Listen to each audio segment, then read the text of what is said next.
I know that this past week has been very exciting in terms of election stuff, but we are actually very excited because November 9th is a big day for us. We're going to be launching a bunch of spots or opening up a bunch of spots in our coaching program. So if you guys haven't been able to get into the program, we hope that y'all will be able to get in on November 9th. Coaching, for those of y'all who don't know, is not a medical treatment. So it's not designed to treat depression or anxiety or anything like that. It's really for people who feel kind of stuck, unmotivated, don't know how to kind of move forward in life, maybe feel like they don't know what to do with themselves or things like that. It's basically like designed for the problems of our community. We're if you really think about medical treatment, it's like anti-depression, right? Like antidepressants. We're not really like anti-depression. We're more like pro-happy.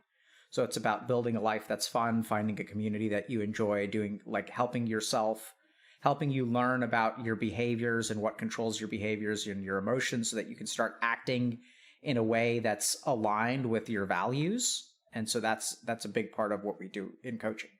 And today we actually have a stream to kind of hopefully reflect on some of those issues. So we're going to be talking with someone from our community about self-esteem and confidence. So we'll see where that goes. Okay, and welcome. Thanks for coming on. And Hi. what do you go by? Minnie. Minnie. And what are we talking about today, Minnie? Can I have a sec? Yeah, of course. My God, she's using my own techniques against me. I'm just really nervous. I can't think straight. Okay. You can think crooked, no big deal. Yeah, just take a second. Okay. Okay. Do you want to... Sorry. Nope. For what? For using my techniques against me? Yeah. People said this day would come. They said, what is Dr. K going to do when someone's...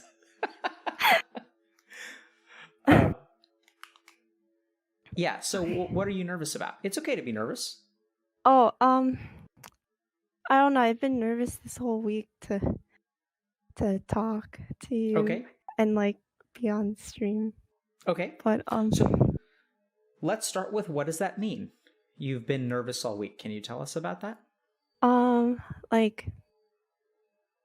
My heart wouldn't like stop beating if I thought about it, and like my stomach hurt all the time, and like, oh my God. Sorry, that sounds really what are you sorry for? I don't I don't know. Okay. Do you feel like you did something wrong? Do you feel like you did something wrong just now? A little bit. Yeah, it's weird, right? Yeah. Yeah, sometimes we feel like we do things wrong. And so, if I were to tell you I don't think you've done anything wrong, what happens in you if I say that? I think I'd have like split reactions. Like, one would be like, oh, okay, he doesn't think I did something wrong, but then the other would be like, well, I feel like I did something wrong. Very good. Yeah. It's weird how that works, right? So there's a part of you that is reassured, and then there's a part of you that's not reassured.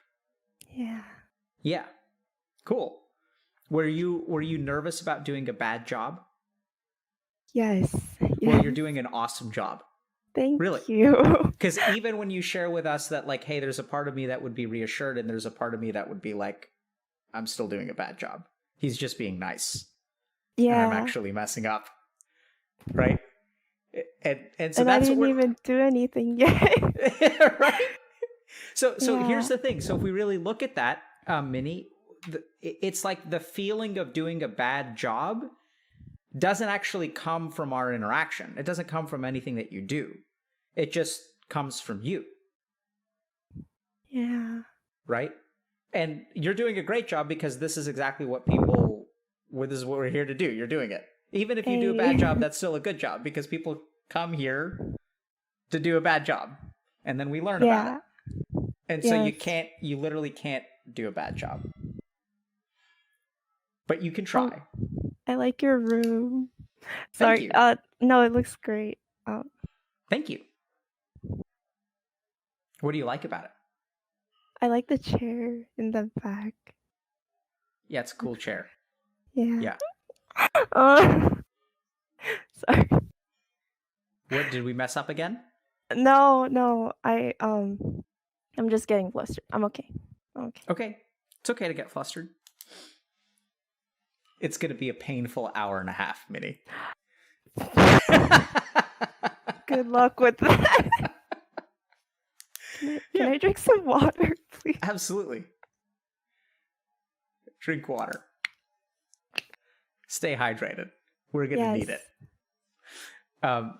So I understand that you wanted to talk some about self-esteem and confidence. Yeah. Can you tell me what you mean by that? So where do I start? So I've kind of, when I was little, I didn't really struggle with like confidence issues.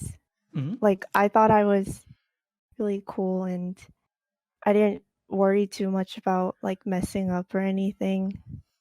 I mean, I did, but it wasn't to the point of like, shaking my leg and having a panic attack.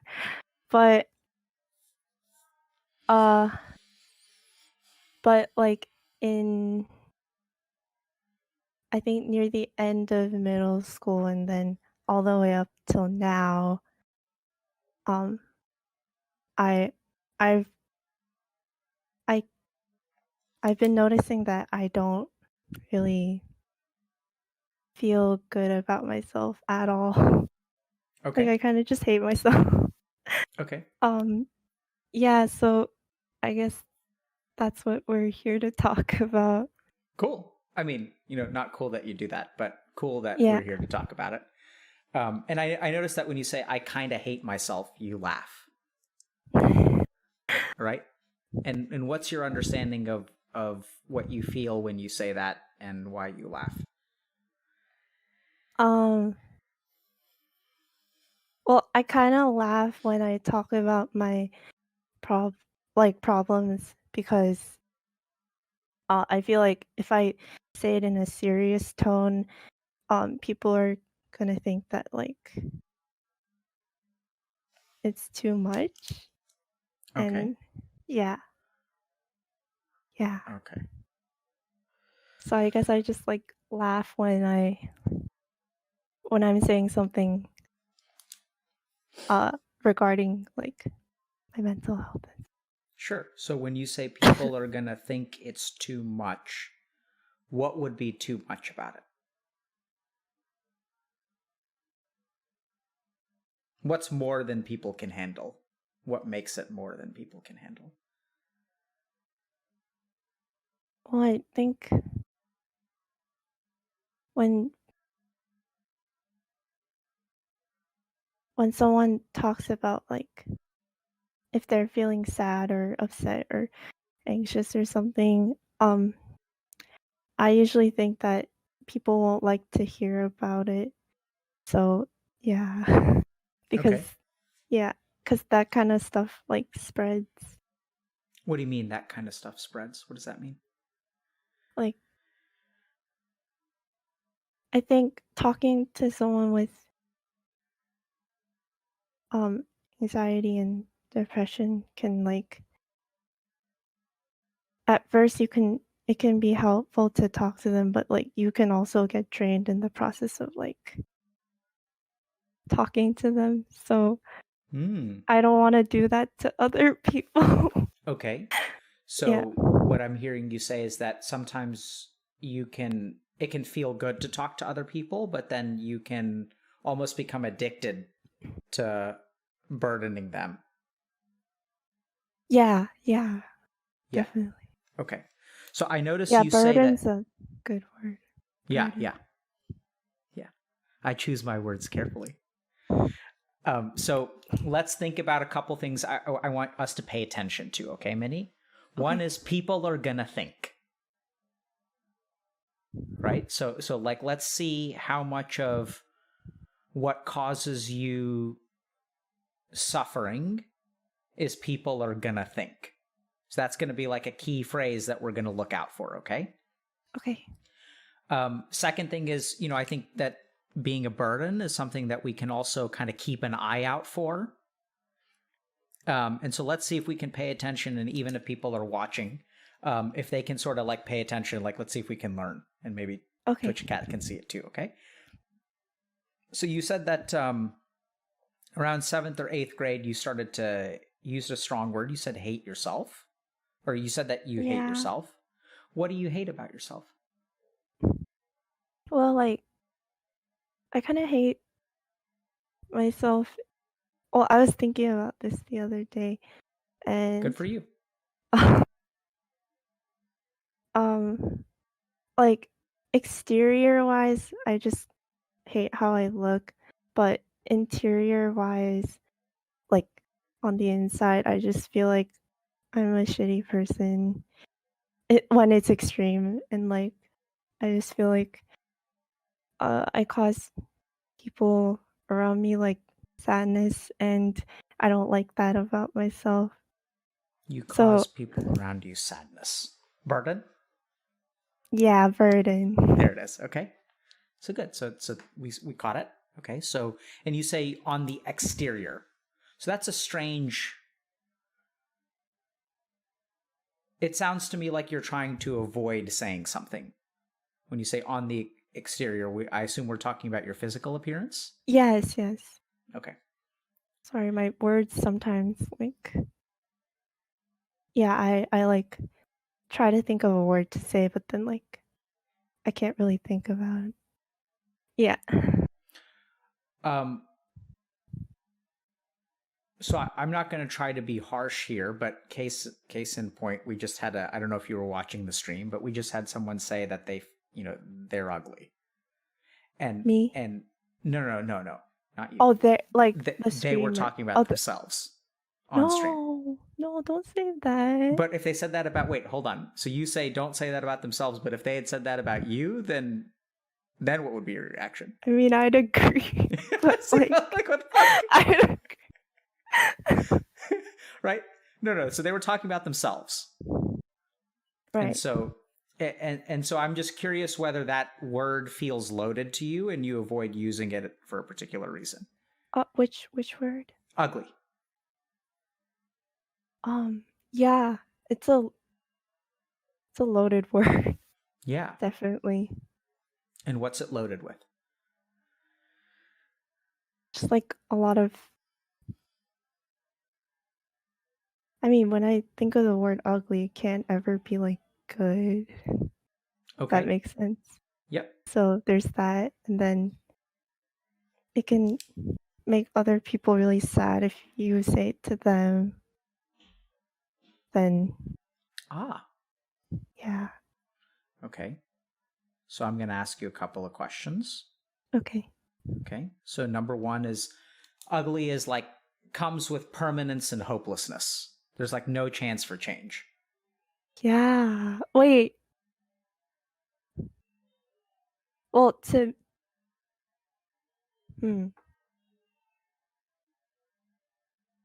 I don't know. I think, but at the same time, I think ugly is kind of subjective. Like, Okay. I would agree, but okay, so see, like what just happened there? Like what happened? so it's interesting, right? Because you kind of talked just earlier. You said like ugly is like you can't do anything about that. But then, so I want you to notice as we just start to like look at your feelings and not we don't say you're wrong, right? So I didn't say Minnie, don't think that about yourself. You're beautiful. We're all beautiful. That's what my friends like to say. Yeah, right. And Yeah, so when let's I think talk. about that. So I think if people, I mean, the impression that I got was that you had a little bit of a light bulb go off in your head. As we started to look at ugliness, it sounded like you felt pretty hopeless about it, but then you were like, but actually, it's actually kind of subjective. So I don't know if we got to the point of maybe I'm not, but I got the sense you were looking at it in a way that was a little bit calmer.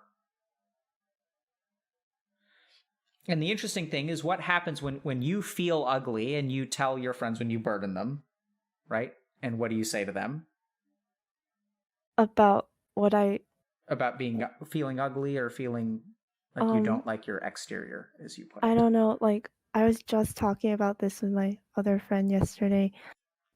I was telling her I felt like not confident about how I look, and then she was telling me that um that I was kind of like sabotaging myself.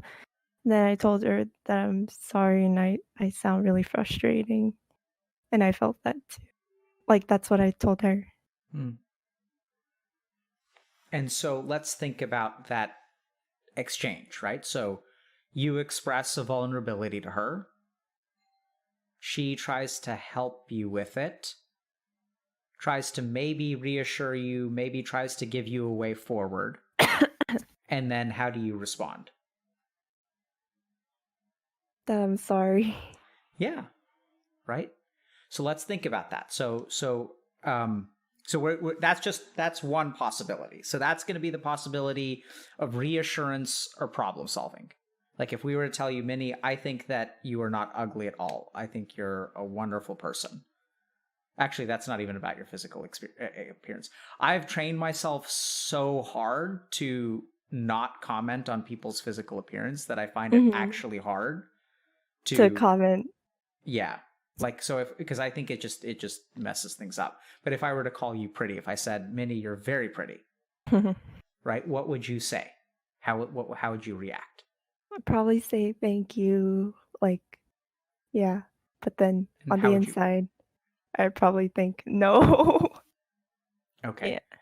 So there's an important lesson to be learned here, right? So the first thing is that like when people try to tell you that you're wrong, you just dig your heels in deeper, right? Like you're just like, no, incorrect. Yeah. Okay. It's So like my we'll, immediate response. yep. And so then okay, so we've got burden, we've got sort of the idea of like reassurance doesn't really work. Um, so let's try to figure out if there's some way that we can help you with those feelings without telling you that you're wrong. So you Okay. said, kind of switching gears for a second, I'm going to ask you a little bit more about your past. Is that okay? Okay, sure. So you said around seventh or eighth grade is when you started to feel what exactly? Just like self-hatred, but also a lot of depression, like depressive phase episodes and like anxiety.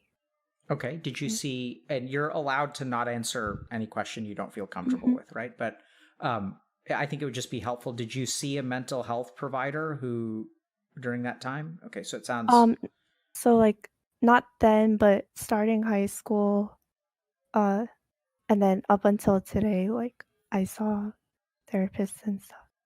okay. And do you find that helpful? Yes and no. Good answer. So what's helpful and what isn't? So I've seen about 6 therapists now because uh half of them was because we just didn't click, and then the other half was because I had to either move or like just technical things. Um, but all of them, they were really helpful in like helping me find resources like who to call when you're not okay um or just like yeah, stuff like that. But and also they were helpful with helping me like identify a problem. That makes sense. But Sure. then I felt like and I've definitely made progress in, like, the sense that I can get up out of bed now and do work and that kinda stuff, but, um, I think everything after realizing a problem and giving it technical solutions hasn't really worked out yet. What do you mean by technical solutions? Like, stuff that stuff like, I still feel like shit, but I can at least, like sorry, my brother passed by. I still feel like shit, but um, I can at least, like, go about my day now. Okay, Does that cool. make sense? So let me see if I understood you correctly. So it sounds like, there have been times where they provided you with resources that have been helpful.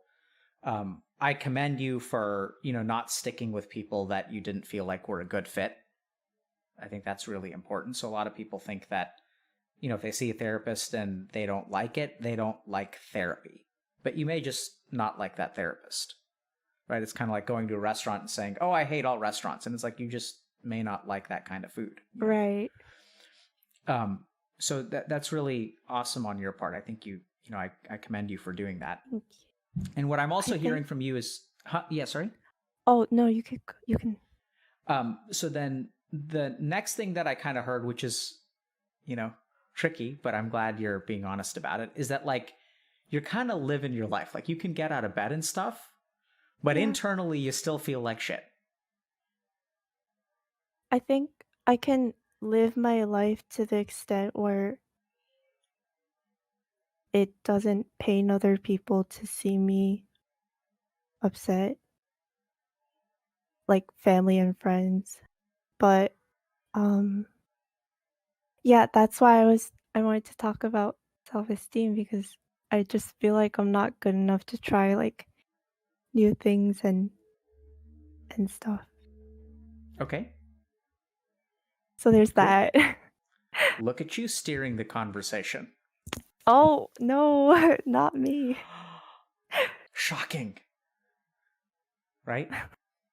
Now, how do you feel when I point that out to you? Um, I feel like I've been called out. Called out? Yeah. Yeah. I called you out. That's because that's what I did. How does it Yeah. feel to be called out? Bit embarrassed. What are you embarrassed by? Um,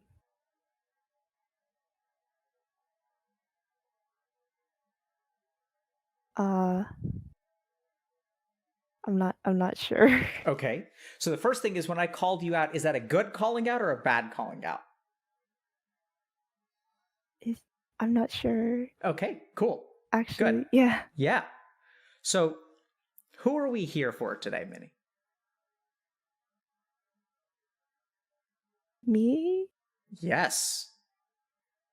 That is the correct answer. How does that feel? Uh, a bit weird. Yes. Yeah. That is the right answer too. What feels weird about that?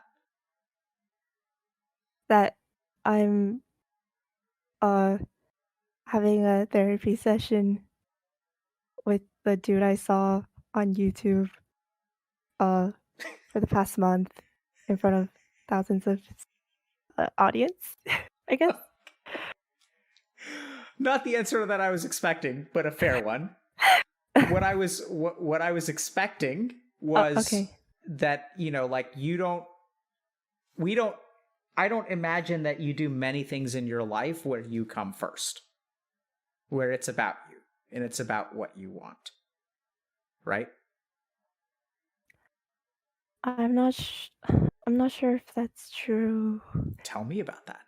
I just I don't know, like, when I was getting therapy, like, for the first time, um, I felt really selfish because my mom didn't want me to, uh, and my dad either. I don't think they realized I was depressed, but What I did they was, think was going on? I guess just, like, teenage angst or something, and, like, I was having problems with, like, toxic friends and stuff, so I guess they thought, like, we had a fight and I was feeling sad about that, but I was kind of realizing that, um, something was wrong, so I wanted to get therapy, but my mom was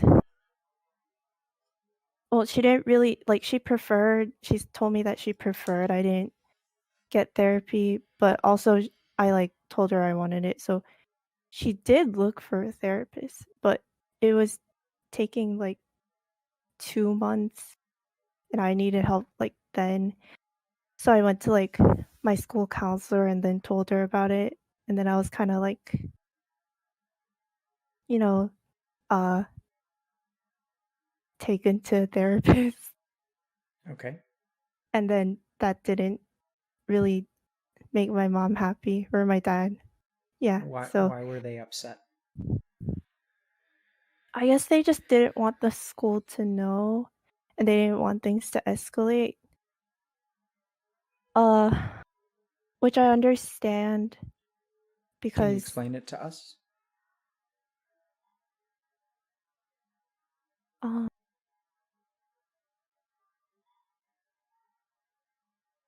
like I feel like I should have waited 2 months for my first appointment that my mom assigned me up for instead of going to the therapist. I mean, going to the school counselor the day after and then telling her that I was feeling really upset and slightly suicidal and stuff. It's just slightly. Teensy bit. Wait, sorry guys, I shouldn't talk about uh, Talk. suicide so casually, but like, I mean, hey, you do you. This is your time, Minnie. There you go. Would you be burdening people if you talked about suicide? What will people think? How will you affect others?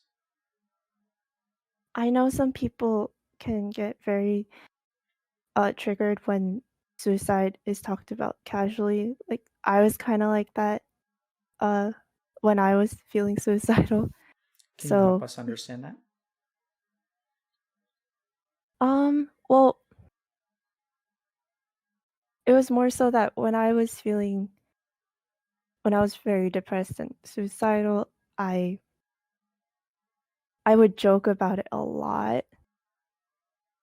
But then when but then when other people did it, it made me a bit upset. Mm-hmm. So hypocritical of me, but like, yeah. Mm. So it looks like you just took a quick chance to beat yourself up there. I did? Yeah. Did you not? Is that What not did I fair? do? You called yourself a hypocrite. Oh, wait, but like that was hypocritical kind of. Sure. I don't doubt that you have a good reason for feeling that way or believing that, but I just still want to point out that you did it. Right? Because when we beat ourselves up, like, we don't have bad reasons. It's like when I look at myself in the mirror, I'm not like, oh my God, why don't you have gills and flippers?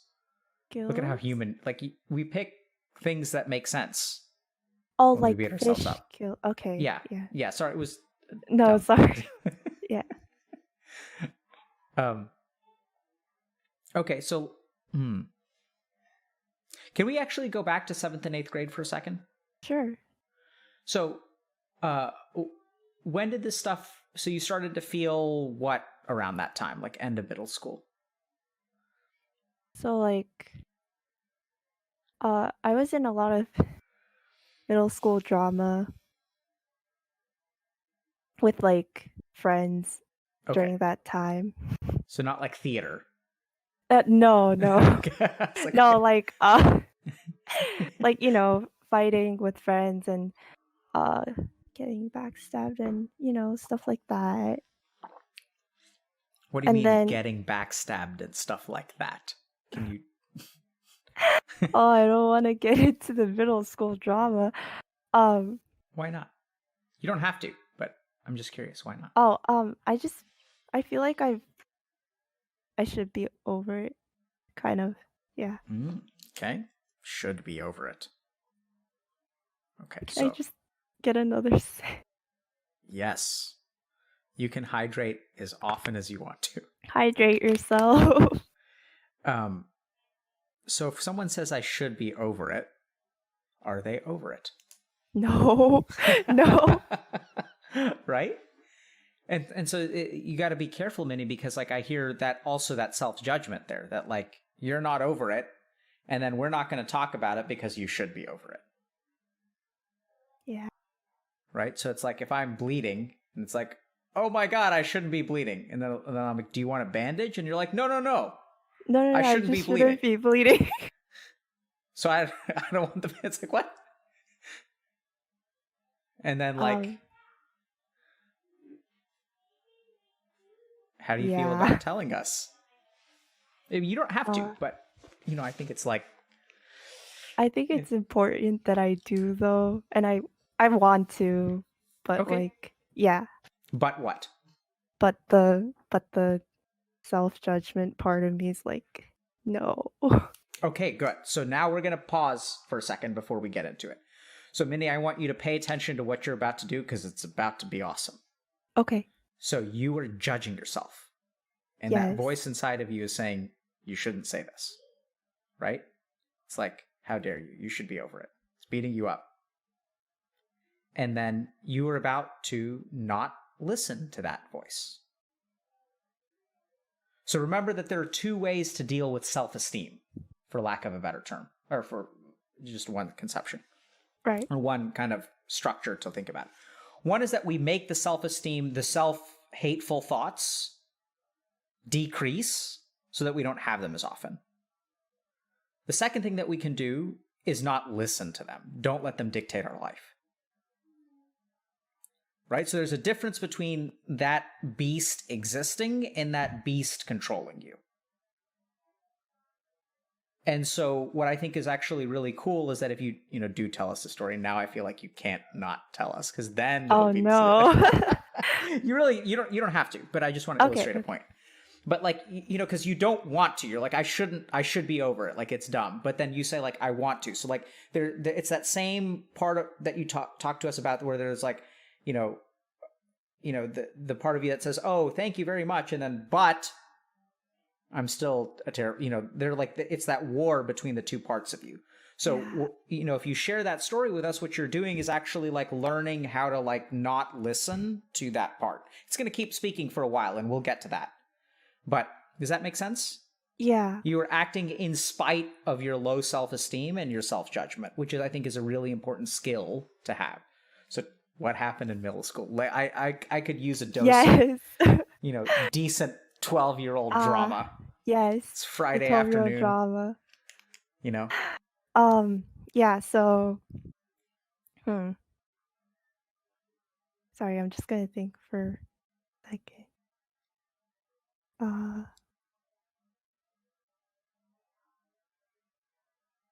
okay, I'll talk about the one that affected me the most. Um, so I had two friends. Um, we'll call one A and then we'll call one B.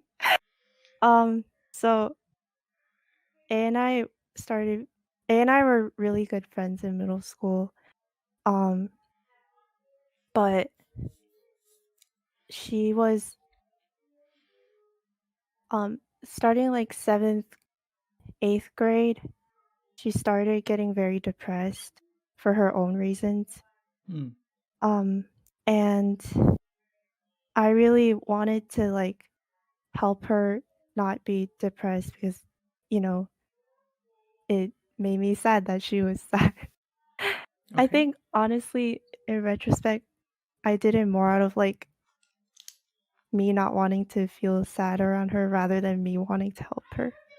Okay. But but so I tried to help her, be there for her, hear her when she like ranted about stuff.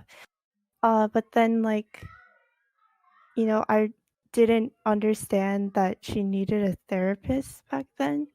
Mm-hmm. So the summer before high school started, she tried to like attempt suicide. Um, and it was kind of traumatic for me because for like 3 days I couldn't reach her like through phone or anything, and uh the last thing she said was like, "I love you."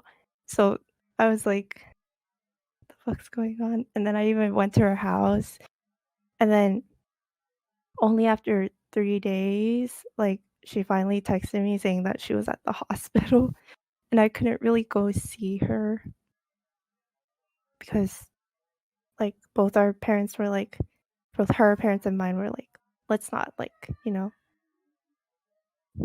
So, uh, so she did that, but she did not, she only attempted, but she was still alive and stuff.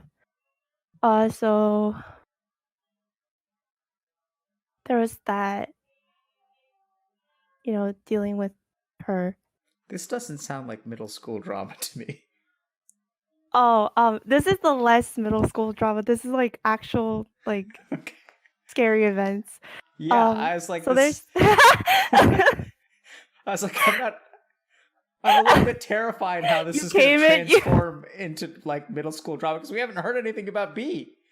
It's like, is B going to start you trashing came people for on social? the beef, That's but you real. left with like back. Okay. Yeah. You came for the what? Oh no, nothing. Okay. Yeah. So there was that, and then uh entirety of freshman year was just like us being depressed together, and then at the end of freshman year she moved schools without like telling me. And then like I also moved schools because I didn't really want to be in that school. Okay. So that's the first A friend. Then B friend. Um B friend, I was friends with her in middle school as well. And then this was like 7th to 8th grade. She started liking me, but then so a little background. I grew up like very Christian, um, all the way up until like 8th grade. Um, and I didn't really learn about like sexual identity all the way until like 7th grade of middle school because no one taught me about it. Um, so she started liking me, and then like we used to exchange letters, like even though we saw each other every day. Hmm. Uh, and I thought it was like a friend thing, but like clearly it was not. Um, and What made it then, clear that it wasn't? well, I mean, like I don't think friends really exchange like 2 to 3 pages of letter every day, Okay. but I guess I thought that. Sure. Um, so one Sounds day like actually a pretty cool friendship. yeah, If there was a friendship like that. But anyway, I don't mean to derail you. Sorry. yeah, I kind of miss her, but like, so there's that, and Just a then little bit. just a little. Um, and then she liked me, so one day she gave me like a love letter. And then I checked it when I got home, and uh I I was smiling a lot when I read it for some reason. But then like I told my mom about it, and uh because my mom and I are pretty close. Mhm. Or like back then we were still, I mean, yeah, we were close. Uh but then she was like, I don't know, she had this weird reaction where she was like, "Oh, like it's probably just as a friend or something." Uh, and she told me that like she liked girls when she was young too, but it was just like confusion. And she basically told me like you're probably a bit confused and so is she. And I was like, and then she told me that I shouldn't like stay friends with people like that because they'll confuse me more. So I was like really confused. Sure. Um, It's a common state for middle schoolers. yes. Confused and scared. Um, but and then so I got the letter, and then I had the exchange with my mom, and then I had this weird like, and then I started like realizing I'm seeing this girl the same way as I see a dude. So then I got really scared for some reason.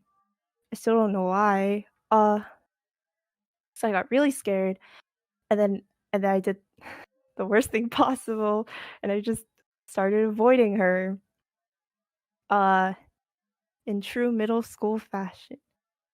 So we avoided each I avoided her, and then she tried to confront me once, but then I, like, ran away, like, quite literally. Mhm. So we stopped being friends, but then, like, a few other people started thinking I was homophobic. So I was like, "Oh, no."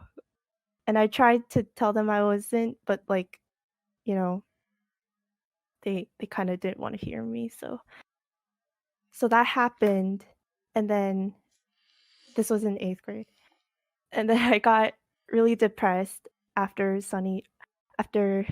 A tried to commit, like, suicide, and then,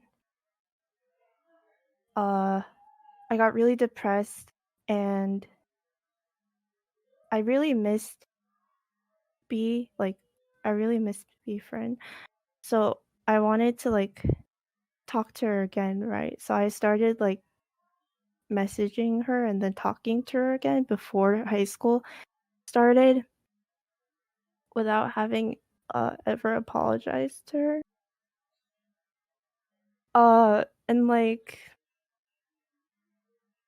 And, like, that was, like, my first mistake, and then and then this is where things get, like, kinda shitty and, like yeah, Okay. but How's your nervousness, by the way? right now, like, up the roof and gone. Up the Sorry, roof and I'll call like, okay. through the roof and gone. Like Okay. Keep going. So you said okay, then things get really bad. okay, so then and by really bad, I just mean, like, now I make a lot of actual shitty mistakes.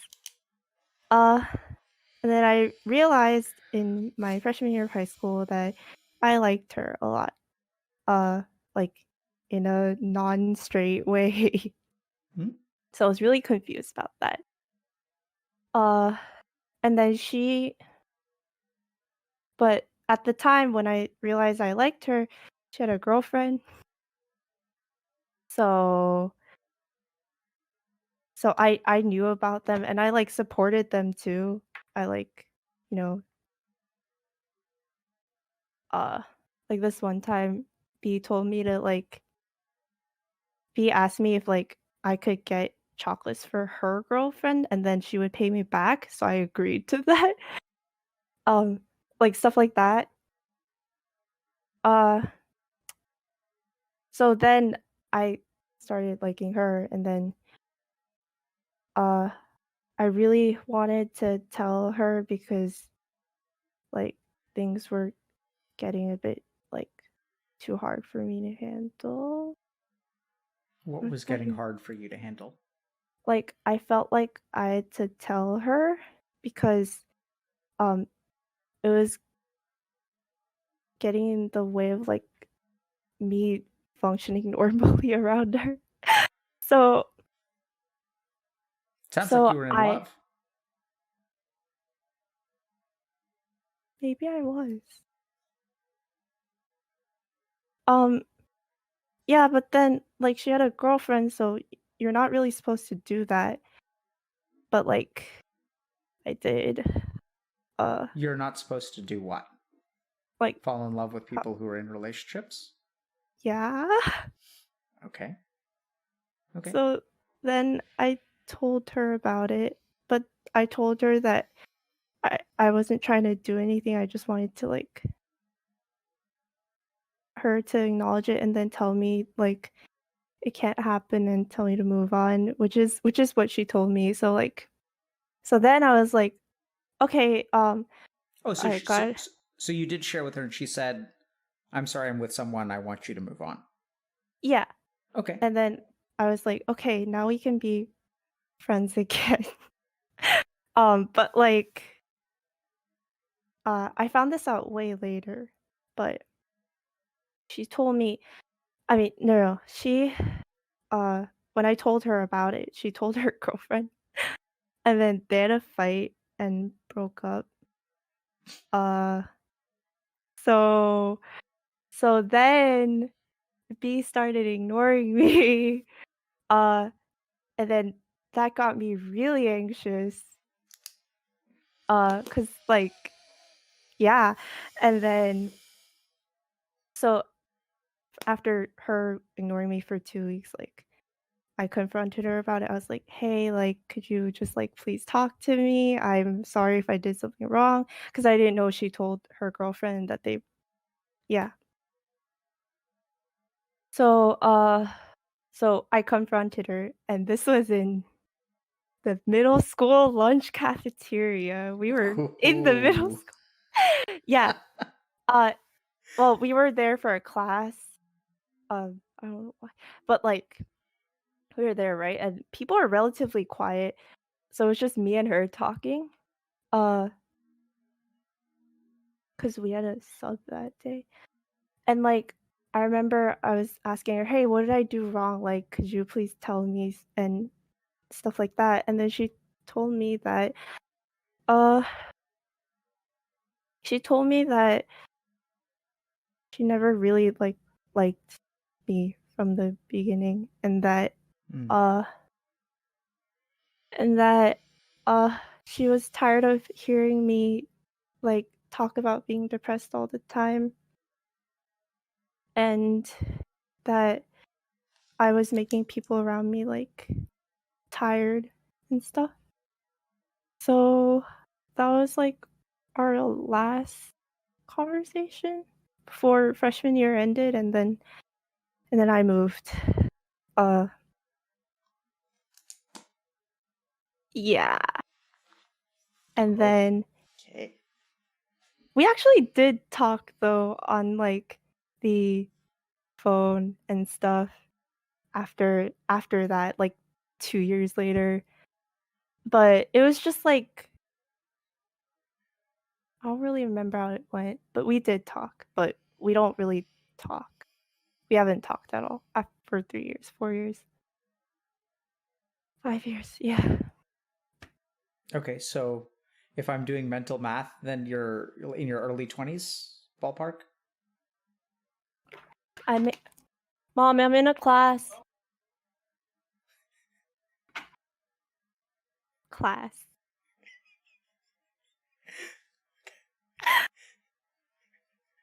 I'm 18. Oh, you're 18? Yeah, I'm in college. I'm in my freshman year of college. Okay. Hence why I'm talking about middle school drama. But yeah, so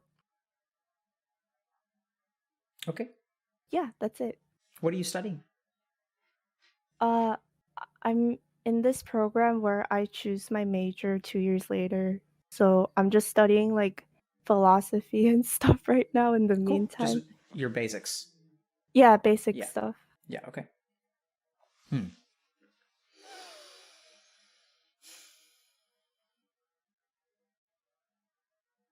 I'm thinking.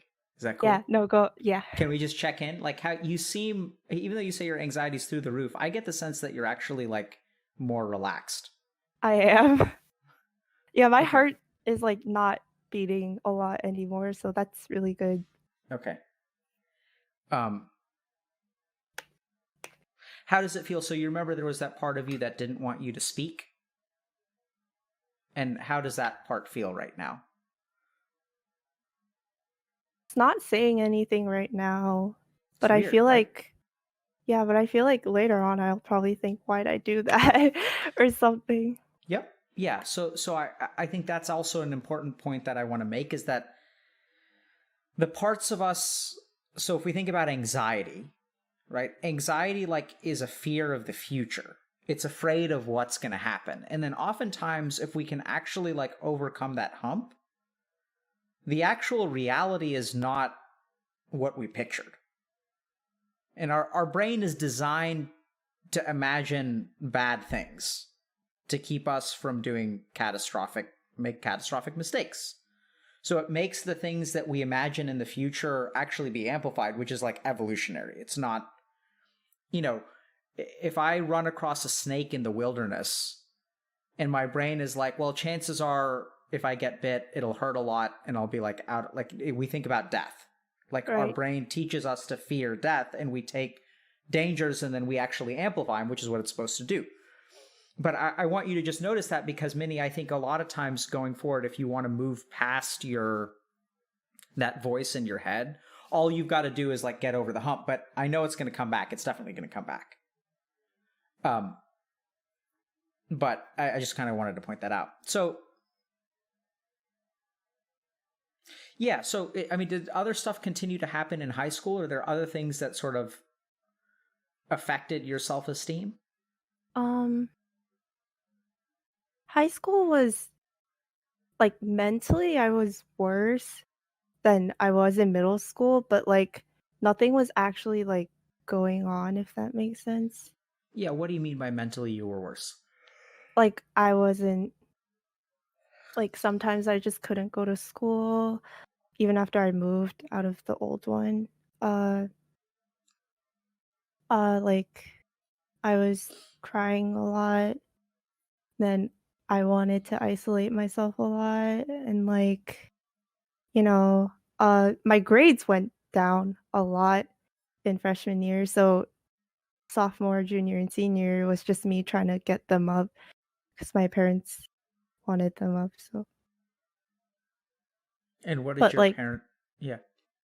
Go oh ahead. yeah, but like besides that, like it was just me in my head rethinking uh that things from middle school and freshman year of high school over and over again. So you were replaying that stuff. Yeah, Okay. a lot. Okay, Minnie. Can I share some thoughts with you? Sure. So first of all, good job today. Just a reminder that this is not therapy, right? We're Yeah, just of talking course. about your past. Yeah. I'm glad you do have a treatment team. Right. So a lot of times what we explore with people is where the origins of their beliefs about themselves come from. So the first thing to understand, I know this sounds kind of weird, but like, you know, when we were talking earlier about reassurance and like you feel basically like you're not a good person and that you burden people and that like your hurt like trickles out like almost like secondhand smoke and then like pollutes like the Yeah. people's lives around you, right? Like your presence is like, you know, it's like you're peeing in the swimming pool and everyone else is in the swimming pool and then like there's, Oh you know. no. Oh no. Yeah. Um so that's what I'm getting from you is that you really feel like a burden, you feel like you're not a good person, you feel like you mess up other people's lives by your presence. And so what most people do is they would reassure you, right? And they'd say like, no, Minnie, like you're an Right. amazing person, like you're beautiful. You're a force for positivity in the Why'd you world. say that in a British accent? Is it Like, British? I or some accent? because I'm trying to poke fun at it. Yeah. But you know, people will say, "Oh, you know, you're an amazing person." I do think you are an amazing person. Yeah. I actually I'm really optimistic for you. Thank you. And I'll get to why. But I think the first thing that we've got to do is that you're not dumb. Unfortunately, you are quite smart.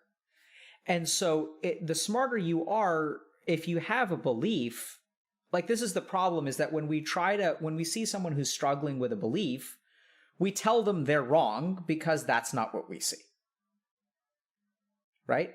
And so like, but it's kind of silly because you're not dumb. Like that belief comes from somewhere. I think actually you're justified in believing that you are a burden to other people.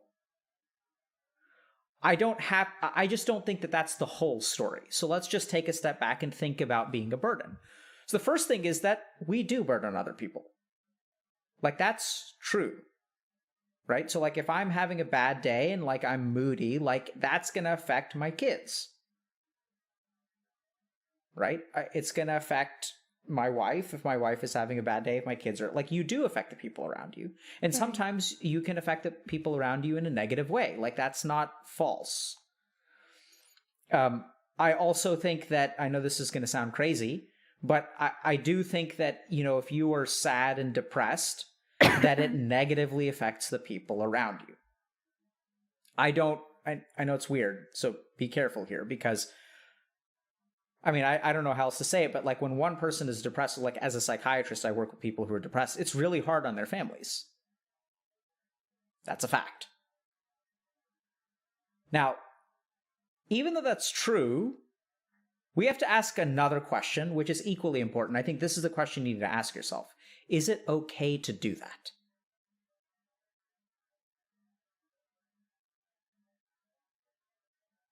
I don't feel like, no.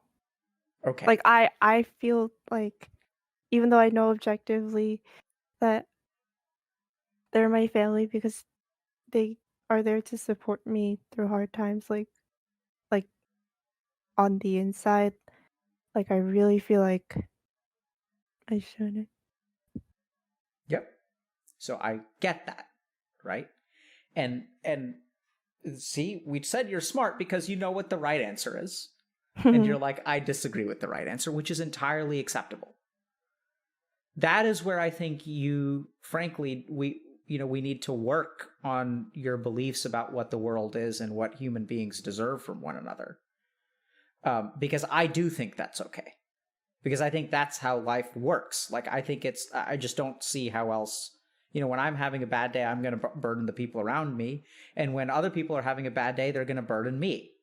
That, life is a multiplayer game. It's not a single player game. And that on any given day, one of us is screwing up. Right. Now, this is where you say, like, okay, fine, even that's true. The problem is that I screw up more than everyone else. Right? Wait, that, I'm like scared because you just thought of what I was thinking of. Yeah. Whoa. Yeah. That's what we do here. Right? So, like, you say, like, in theory, fine. I get to burden my parents. Sometimes my parents get to burden me, but it's me burdening them all the fucking time. So it's not fair, and that makes it not okay, because if it was even, fine. Okay? So this is why I think it's great that you're 18. Because you're just getting started. There are going to be a lot of people that get to burden you down the road. And my hope is that actually as you continue to grow, and is just put more years under your belt, you'll begin to see, and I hope that you're able to see, and now we have to be tricky because this is where cognitive bias comes in, because you may not be able to appreciate because you're so stuck in your own head that other people lean on you too. So I'd give it a couple of years, but we'll get to that eventually, Couple maybe. Of years. Yep. Yeah. So I think that you're going to be, I honestly, Minnie, and this may hurt you to hear, and hopefully I can repair this damage a little bit. I think you're going to be a burden on people for a couple more years, because I think that's what children are. Like, I don't know how to say this. Huh? But I'm 18. Yeah, I still think of y'all as kids. and that's not, I don't try to be condescending. Yeah. But, like, I fucking wasn't anywhere near an adult when I was 18. I earned my first real paycheck at the age of 32. Like, I was a late bloomer. Like, literally 14 years later is when I started becoming a sufficient adult where I could pay my own bills and stuff like that. And it just takes time, right? So, like, we don't actually consider 18. I mean, we consider 18-year-olds adults, but if in the US, you're not even allowed to drink, right? You're still actually in education. You're just starting your final phase of education potentially. And so I think it's just, you're not going to be like as productive you'll be a far more productive member of society at 30 than you are at 18. That's just a fact. Doesn't mean that 18-year-olds can't be productive adults. I'm not saying that, but I'm just like, give yourself a little bit of time. The next thing is that we've got to think a little bit about like where your belief that you're a burden comes from. And this is what I love about your story, is because we actually already have the answer. Usually I have to dig around with people, but when did you start believing that you were a burden to the people around you? Like when I started getting depressed, which was 8th grade. Yeah. I don't even think that's it. So I think it really comes from when the woman that you were in love with told you that you're a burden to other people and that you ruin their lives. I don't know if it was love. Okay, sure. Sure as hell sounds like it from my perspective. And maybe it wasn't. I'm in a relationship right now. I can't. Okay, sorry. I mean, No, it's okay. it It is sounds what like it a is. fucking rom-com, Minnie. It's a story out of a rom-com. I'm not trying to, mess up your life, but Yeah. it sounds like you guys had a real connection, whether it's like, whether it's like friendship love or romantic love or something in between. It sounds like you guys genuinely cared for each other in a very deep way.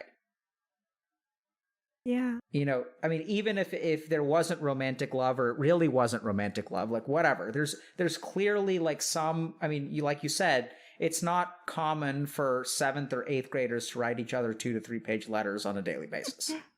Yeah. I don't know what you call that. I would just call it a deep connection, of which I think the word love approximates the best. And if we think about it, like, what does it do to someone when they care about someone so much, when someone is so important to them? And to hear those kinds of words from her. Like, what did it feel like when she said that? Like, it's an exaggeration, but also not really. But my physical chest area hurt when I heard that. Like, I started crying and then felt like my heart was like breaking and stuff. Literally. Yeah. Yeah. Right? So, and I hate to say this, Minnie, you've been a little bit broken ever since. And because that's the thing, is like when you say you should have gotten over it, like you haven't gotten over it, and like no wonder you feel like a burden, because it sounds like in some ways, and so you're downplaying things, so I'm gonna amplify things, and the truth is Okay. probably somewhere in the middle. So like probably one of the most important people in the world to you, or maybe the most important person in the world to you, tells you that you're a burden and you ruin the lives of people around you. And then you said that your heart was breaking, literally. Okay. So like if we think about it, where a lot of these thoughts coming from, it's like because she told you that, right? Like you learned that lesson about yourself, and it like sunk in really deep. And then you sort of had this belief, and it sounds like it may have started before that, even like when you started to get depressed and stuff. But Yeah. if I were to say, it's kind of like maybe there were some cracks, but like that was the shattering. Yeah. Yeah. Right? So, and so if we think about it, if you really want to heal, like it has to be through that experience. And there are even signs, like more from like a psychological or even neuroscientific perspective, that was the seminal event. And the reason that I say that is because you remembered that there was a substitute teacher that day. So if we look at memory is tied to importance, right? People like, what do you remember? Like, do you remember what you had for lunch on October 28th, 2014? No. Of course not, right? It's completely unimportant. But people remember where they were during 9/11. You remember you were in the cafeteria for a class with a substitute teacher. And so, like, what that tells me is that moment in time sunk deep into your mind. Like, it's frozen. It's like a perfect picture. And even, like, when you think about it, like, the picture in your mind is so vivid that even thinking about it brings up emotions, brings up thoughts. It's like this whole whirlwind of stuff. And so now what that is like it's sitting in your unconscious or subconscious mind, and it's generating the energy of that moment is generating these thoughts. It's like a projector that's like putting stuff up into your mind. And like the projector is over here, but what you see is over here. And this is where you are right now, but you don't realize that it's all coming from like this experience. Right? Because that's like it's interesting because even the language that we talked about before hearing her words are like almost identical to her words. Right? The Yeah. way that you think about yourself is a burden, is polluting the people around you. Everything you touch turns to ash. You're like a plague. Right? Yeah. And so Huh. now the question with me, questions, Yeah, thoughts, no. comments? Can I go to the bathroom real Yeah, quick? go. Sorry. How dare you? Oh my god, how dare I go to the bathroom? I know. I'll be back. She's learning, chat. She's learning how to troll us back. Welcome back, Minnie. Hi. How you feeling? You know, like less nervous. Definitely. Okay. Yeah, so let me just offer you a couple of directions. Okay. So one is we can talk a little bit more about the samskar, or like this ball of undigested emotion that I think generates these negative thoughts. We can also just talk a little bit about some of the other thoughts that you have. We can talk some about your parents, or kind of how you feel day to day. What would you like to do? Um, I guess I could talk about my day to day. Yeah, can you tell us about that? Um, so when I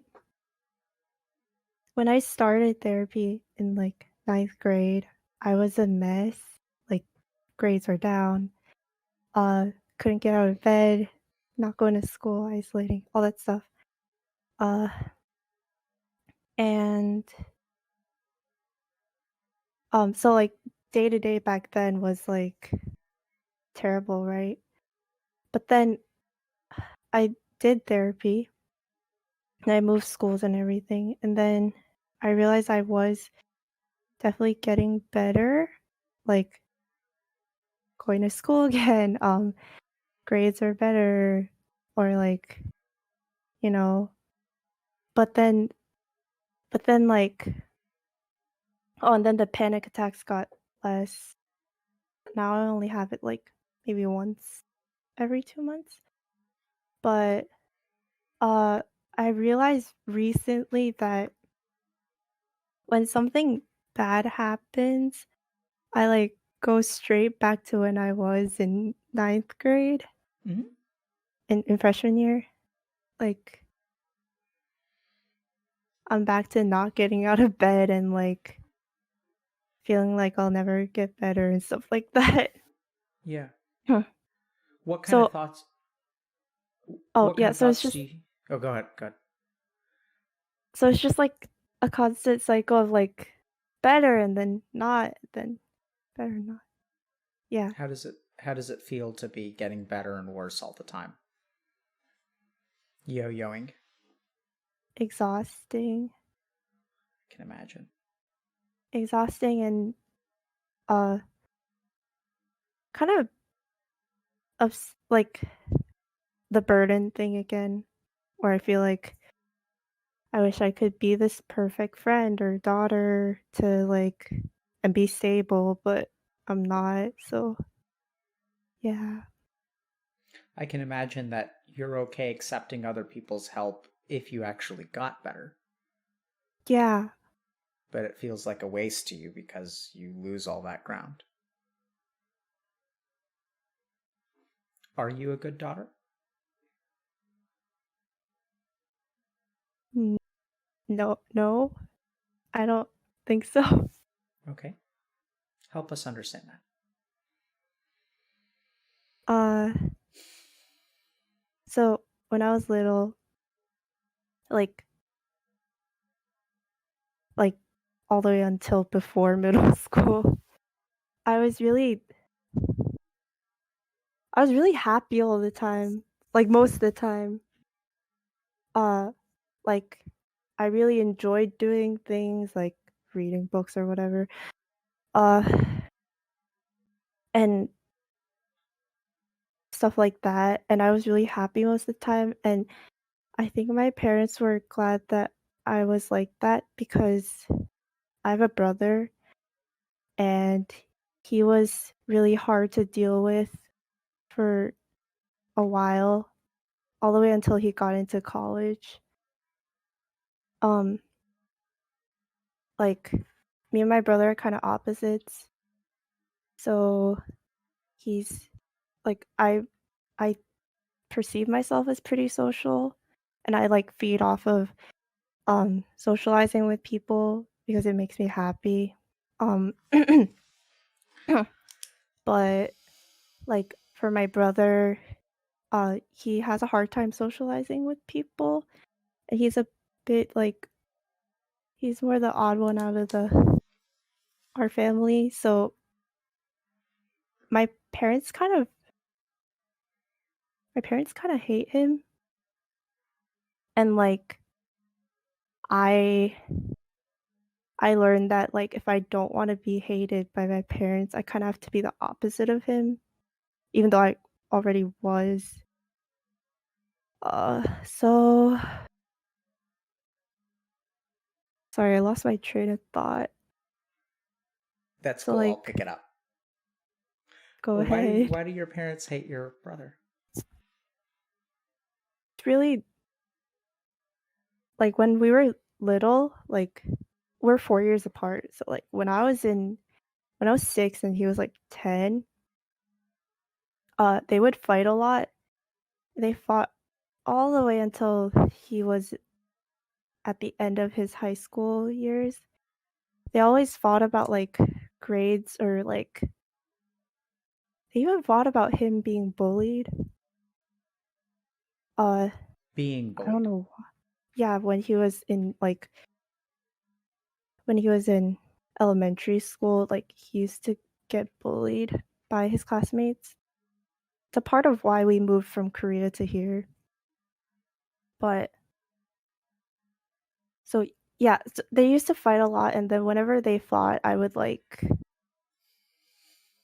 hide under the dining room table, and then just like close my ears. Uh, and then and then I learned to hate him, my brother, for a long time because sometimes like fights would get violent, and then sometimes I would try to stop them, but I was like 6, so uh yeah. Or like 12 or I don't know, all the ages. Um so like I learned to hate him because I saw that my parents were hating him, and that I kind of just hated him because he was really we didn't talk a lot either, but whenever we did, I always felt like I always felt like he was the one causing troubles for our family. Uh, but then I became depressed in 8th grade, and then I started becoming the troublemaker of the family. Mm-hmm. Uh, so then my parents were like, "What the fuck? You're supposed to be the good one." Um, What did they say to you? like my parents. Mm-hmm. I mean, they said a lot of things, but sometimes they're like really supportive and stuff, but sometimes when we would fight when I was depressed, like they would say stuff like why aren't you getting any better or like I don't know, uh like you're weighing our family business down because my parents do business. and they were telling me that because I was depressed, like they were depressed, so they couldn't do work or something. Uh, Oh, and so that they like, told you you were a burden. oh yeah, yeah, yeah, they did. Oh, Oh, how wonderful. um, 나 수업 class. Um, okay. yeah, but at the same time, like they did say some really mean things, but I feel like it was out of like they had reasons for it. Yep. Yeah. They are bad people. I really love them. Hmm. I don't think they're bad people. They were just tired too. And they didn't understand why I wasn't getting along with my brother either. Cause whenever we talked, we would fight. And So, what's your understanding of why y'all would fight so much?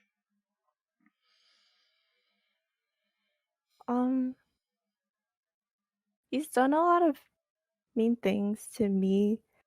also, but like to my parents as well. And then whenever we would go, whenever we would go somewhere as a family, he would be troublesome socially, so I kinda had to cover for him. What does that mean, troublesome socially? Like, so let's say my family was having a dinner with, like, a family friend, right? So we'd be eating and talking, then my brother would, like, not really get the social cues and talk about whatever he wanted to do, or just do just little things that would be, like, "Ha" to the guests, but for us, we were like, "Stop that." Um, so I would try to, like, Sounds like y'all were cover. afraid of him embarrassing you, Yeah, we were, we were, and I was making the family look bad. yeah, we were, and then I was also scared that I don't know yeah, I was also scared that, like, they would look down on my brother Hmm. because, like, there were incidents where he actually escalated into a fight with, like, other people outside of our family, and that's when I was like, "No, he can't do that." Uh, so it's just like, you know, but he, like, mellowed down in high school. He's still a prick, but, like, we don't fight a lot anymore.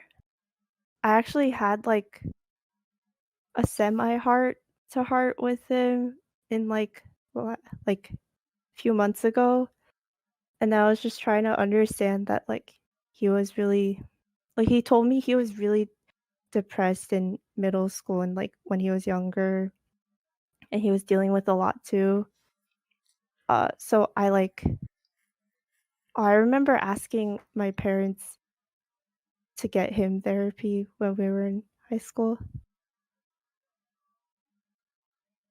Yeah, sorry, that was tangent, but It's a yeah. beautiful one.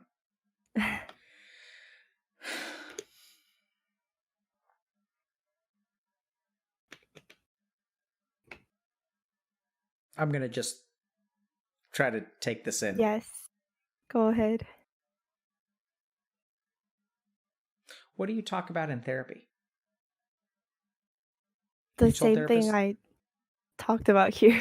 Okay, so you And you then a talk. little bit more about, like, other stuff, but, Yeah, basically what but your therapists know that, for example, like you had this when you grew up, like you would hide under a table and cover your ears when your parents were in a fight with your brother. yeah. And what are your how does that conversation go in therapy? It What are your depended therapists? on who it was, but, like, all 6 therapists, like, let's say there's an hour in a session, right? It's usually, like, 40 minutes of me talking and then 20 minutes of them talking or less.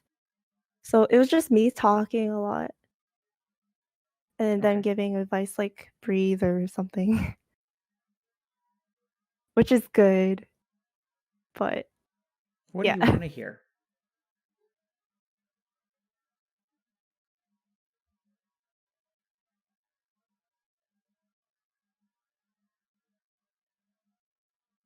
What's wrong with me?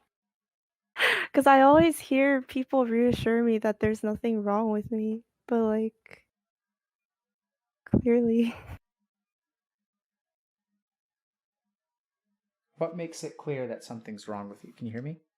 Hi. So you want to hear what's wrong with you?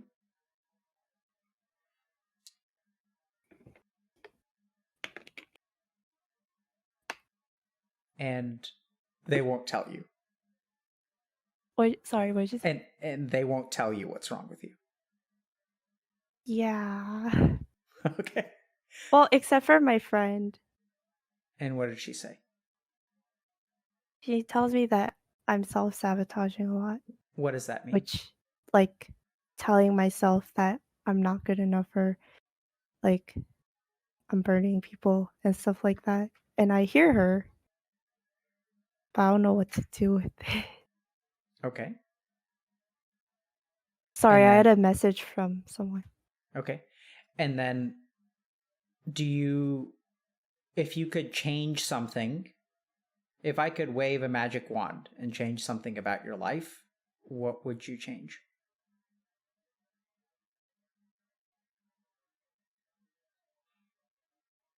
Um, I want my. This is gonna sound real bad, but I would want my brother gone. Okay. How does it feel to say that? I feel really evil. Mm-hmm. And why do you want him gone? Like, I don't know, I often think about what it would have been like if I was like only child, And what do you envision if you were an only child? like less pain from what he does. Do you sometimes wonder if you would be normal if he wasn't around? Yeah. And I know that's not true How do you know that's not true? because like he's not like that anymore or a lot less like that and my life's still kind of, so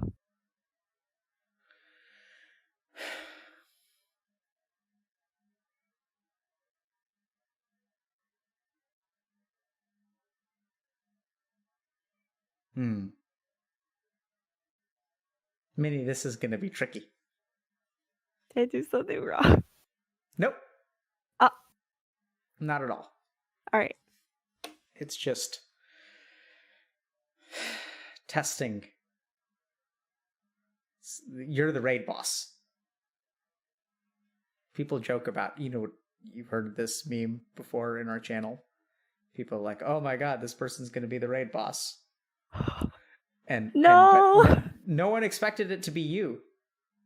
But let's No. I know. How does it feel to be the raid boss? I'm sorry, guys, What are you sorry for? for being a raid bot. Whose fault is that?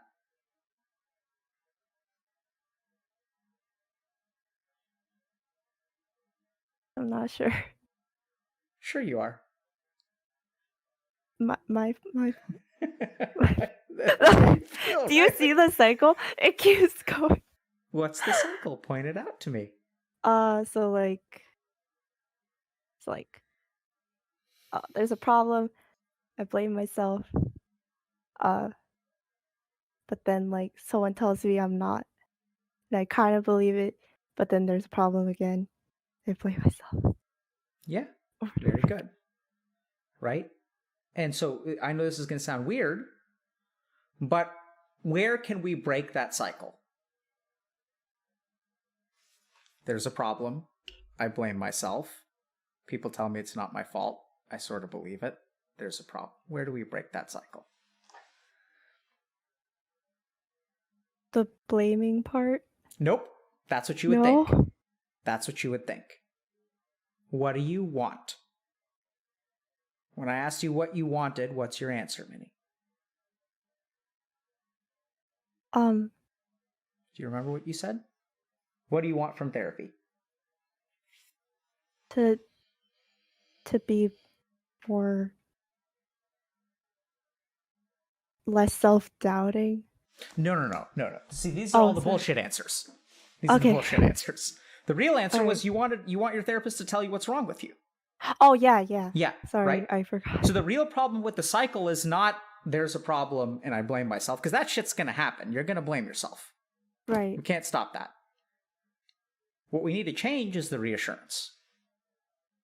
What we need to do is tell you what's wrong with you. That's what you want. And that's what we need to do. Because that's what they don't do, right? And then the problem is that, like, when they reassure you, it covers up the problem, but it doesn't actually solve anything. And so the cycle continues. Right? And so actually what we needed, and the reason you're the raid boss is because I'm going to have to tell you why you're the problem. Okay. Because it's what you want, so it's what you got to hear. All but before we do that, we do Okay. that, how do you feel? Do you feel anxious when I say things like that? Yeah. Yeah. Oh my God. And what are you afraid I'm going to say? You suck or something. Yeah, I don't think you suck. I think you're awesome. Okay. But I do think it's really challenging, right? Because if we don't accept responsibility for our situation, we also have no power to change it. It's like a really tricky double-edged sword. And I think in a bizarre way, the reason that you aren't changing is because people sort of take that away from you. And it's actually what you want. You want to hear, like, why you're the problem. And I think we'll get there in a second. But I don't think it's going to be what you think it is. But it is actually going to be a problem. So it's just going to be hard. That's what's tricky. So let me start with this. When your friend told you what she said that day in the cafeteria, where were those words coming from?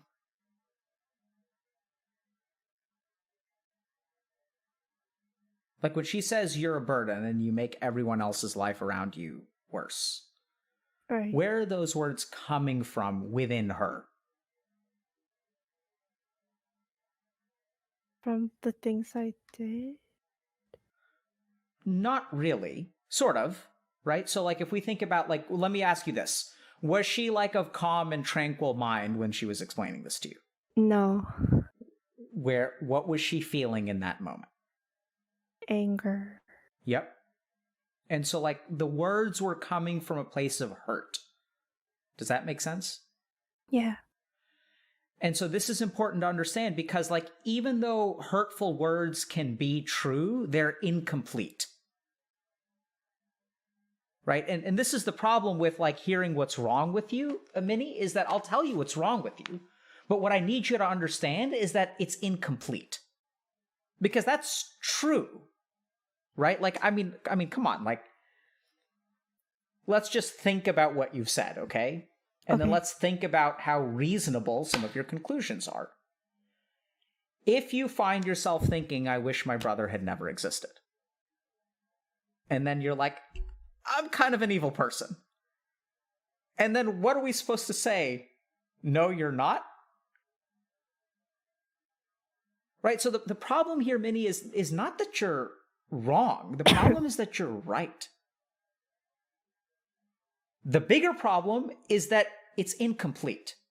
Because what I want you to understand is that in the same way, like, do you believe, like, what do you think that friend, what do you think B thinks about you as a complete person?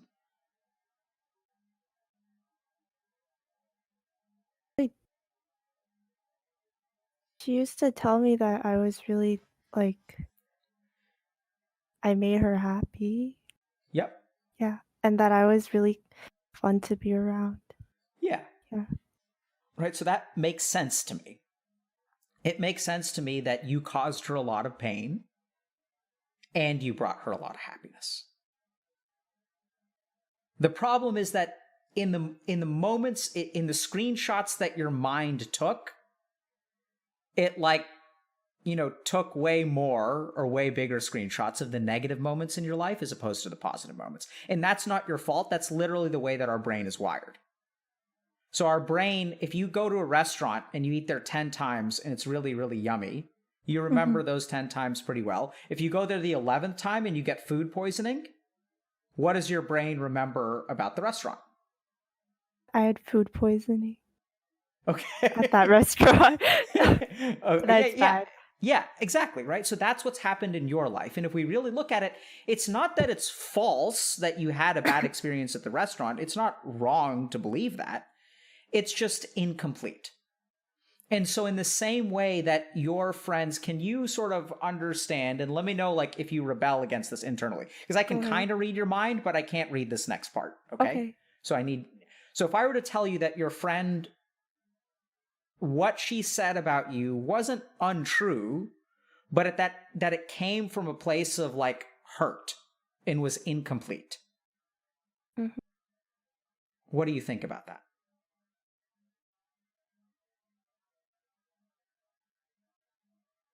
I agree. Okay.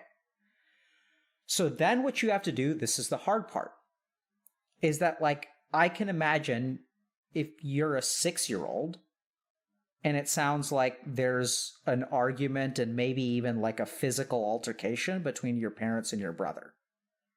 And you're 6 years old and you just want to play with, what did you play with when you were 6 years old? Like a Nintendo 3DS. Okay, so you're just playing Nintendo. And then that's what I played when I was 6 too. You're just sitting there playing your Nintendo and this like altercation breaks out and then like they're yelling and then you have to like that child is like afraid. And then the child runs under a table and covers their ears. And when a child covers their ears, what do they want? What are they thinking in their head? They want it to stop. Absolutely. I just want it to stop. And if you're a 6-year-old and you want it to stop, what do you see as the problem?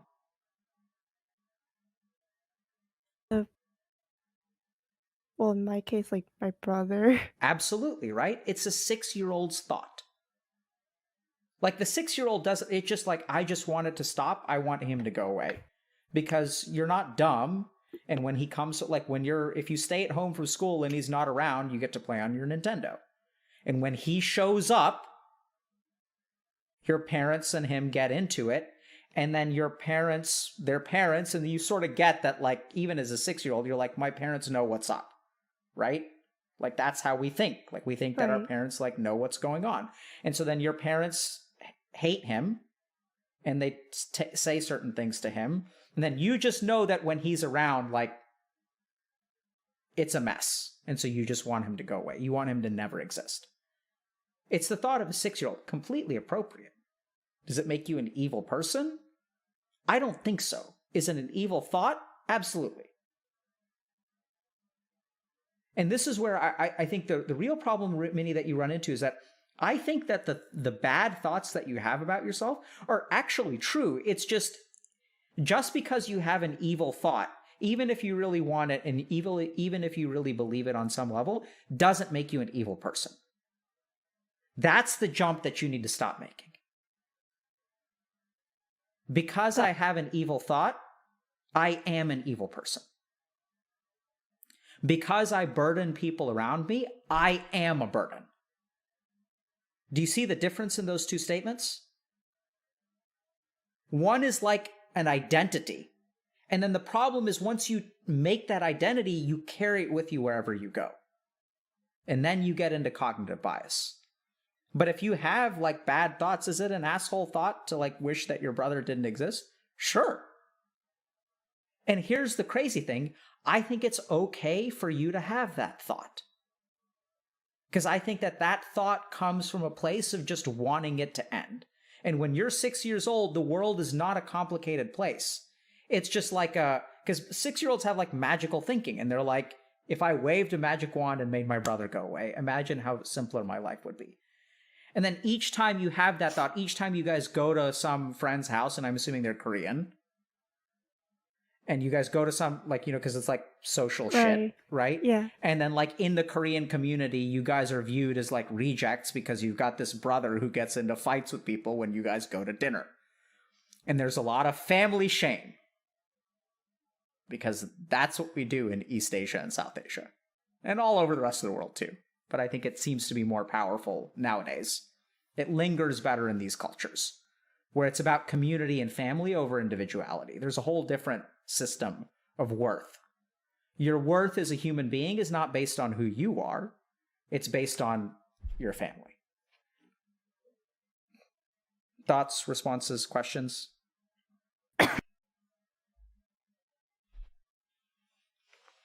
Okay. So what's wrong with you? I think that a lot of the things that you think about yourself happen to be true. So some of them I don't think are true, but I think that you do burden people around you. I do think that it's an evil thought to wish that your brother never existed. I think actually what's wrong with you is that you define your identity based on those thoughts. But they're just thoughts. Like, I had a thought about a unicorn.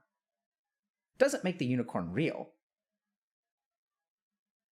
Right? It's just a thought. Our mind just thinks all kinds of weird stuff. And I think it's okay for you to, like, acknowledge that you're a burden, but I also think you need to, like, really think about, when people say that you're a burden, to understand that, like, that's coming from, like, a dark place inside them. And, like, we can't let the dark places in each of us define what the world is. Because if your friend thinks you're a burden and you think you're a burden, then, like, that's a bleak pace. But you're more than a burden, right? You're someone who brought her happiness, and you're someone who brought her joy, and you're someone who, like, taught her what love is, if we want to get corny. And I know you're in a relationship now, so sorry about that. But, I can't help myself for the memes. I do it for the memes. No. But I mean, seriously, like, I think that the problem, Minnie, here is that what's wrong with you is that you don't see that you're more than your worst parts. That's the real problem. I don't dispute that you have bad parts. I just don't think that that's all of you. Right? And the other thing is that I forgive you for having the bad parts of you that you do, because I think it's understandable. Like, what do you expect? What do you expect a 6-year-old to want to do when they have a brother who comes home and fights with their parents all the time? Right? And if your parents start hating him, you're just going to learn. So it's like, is it wrong to hate him? Yes. Do you hate him? Yes. Is that bad? Yes. Does it make you a bad person? No. Right? Like, in fact, Minnie, what I think is actually really amazing is that you recognize, like, there's a part of you that fights against all these thoughts and feelings. Right? There's a part of you that makes you, like, the reason that having the thought is fine. What would really make you evil is if you didn't think you were evil for having the thought. Right? That's what makes you good. Is, like, the fact that you feel guilty is, like, what makes you a good person. Yeah. And then in terms of, being a burden, like, I think that's going to get better.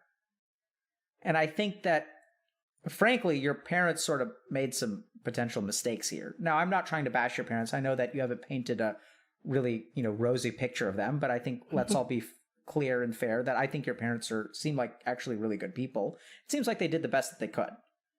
They grew up in a particular culture where, like, there's a lot of shame around mental health, and, like, that's just what they grew up with. So, like, let's not blame them for it. That's the whole thing. It's like, are we going to blame people for, like, what they grew up with? And if you're going to forgive your parents for what they grew up with and you're going to be understanding for them, you should be understanding for yourself. Now, be careful, because I'm not saying you're wrong. I'm just saying you need to be more understanding to yourself. Right? You get a pass, is what I'm saying. You have an excuse.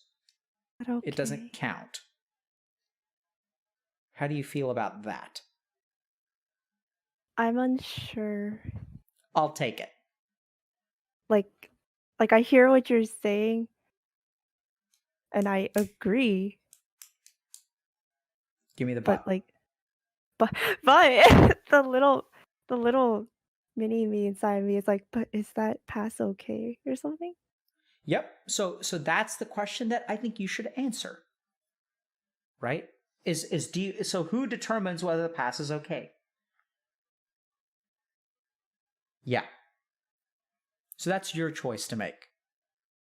And I hope that you conclude that it is okay.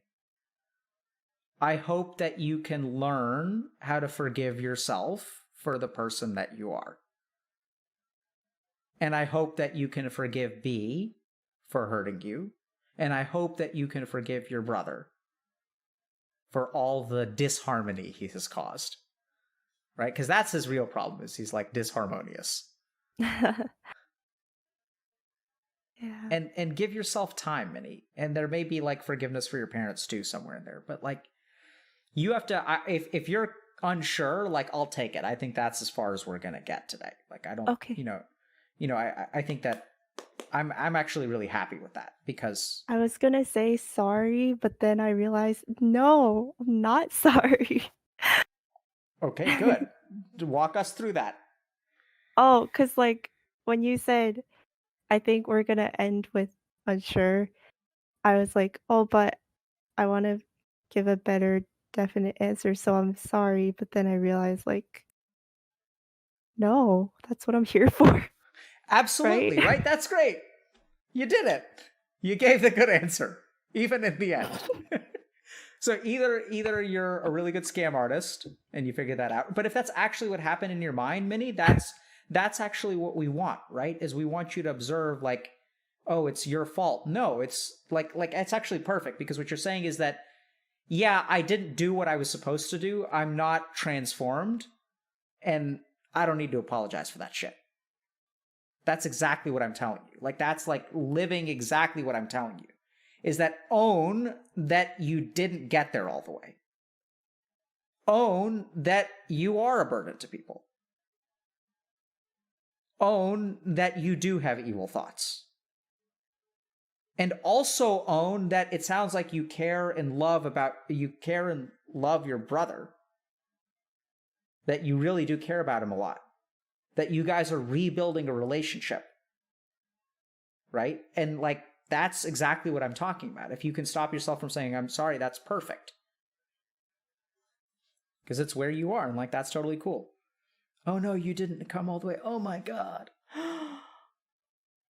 How dare you? Yeah. But that's absolutely right. How dare you? Good. Keep daring, my friend. Keep daring to like not be what you think you should be and not be what the world wants you to be. And instead, keep daring to be who you are. Good and bad. Fucked up pieces and good pieces. Because I don't think you're perfect. And that's what makes you perfect. That's so corny. Yeah, it's fucking corny. Yeah. Yeah, and you called me out on it. It's beautiful. This is who you are. What, you can't just let me inspire the internet? You have to call me out on it, Minnie? Come on. It's great, right? So, Minnie, the more... You ready for more corny? Okay. The more we see of you, right? Like when you shine through a little bit and you're like, that's so corny. Like, that's actually beautiful. Like, the more you shine through with, like, calling me out on my bullshit and, like, the more you put yourself out there, the more that you let us see who you are, I think what we see is really beautiful. Like, really, it's amazing. You're awesome. Thank you.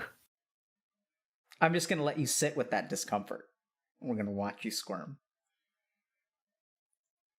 We're going to bring the anxiety right back to where we started at the beginning Oh of the interview. Lord, no, not the anxiety.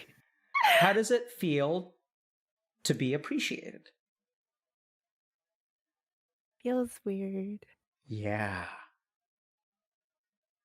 What's weird about it? That I can like be imperfect and people are still like, that's so cool or something. I mean, that's weird if you think about it. Yeah. So that's what I want you to do.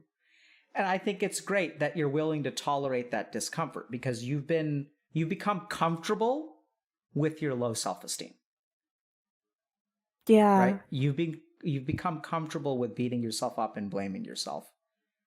And it can actually be like uncomfortable to start to love yourself and to start to accept other people's appreciation for who you are. Because it's like, it's like icky. Why can't you just treat me like a piece of shit? At least I know what that feels like. Oh, don't call me out like that. Right? Oh no. Yeah. But no, I'm not going to, because I don't think you are. And if it makes you uncomfortable, tough luck.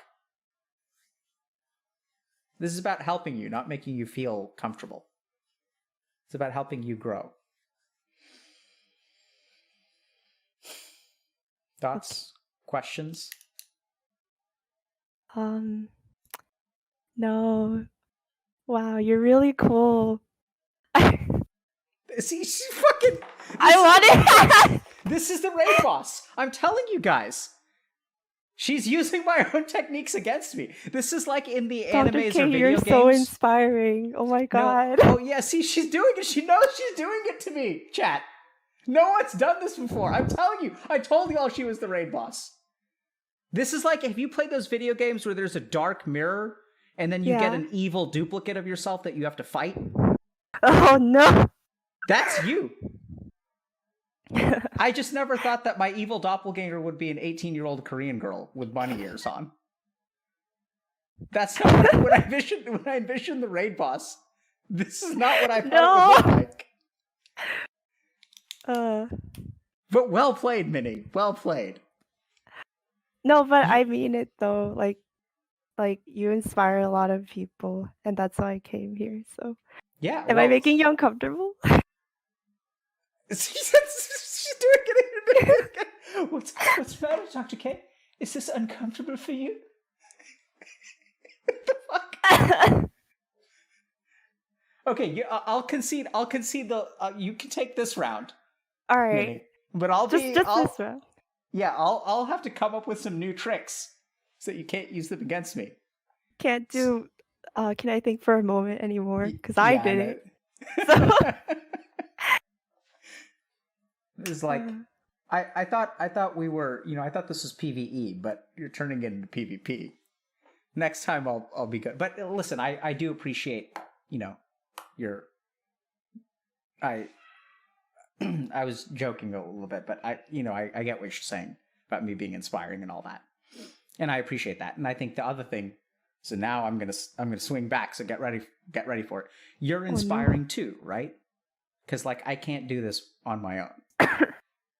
And actually what's really inspiring about this is like the people who come on. And that's what makes this what it is. And it's your honesty and your authenticity and your like willing to share the darkest parts of yourself that actually makes it inspiring. Thank you. Fuck, she said thank you. She just took it. Thank you. Yeah, you guys see that? She learned. She's like adapting and growing and morphing. She can just accept it now.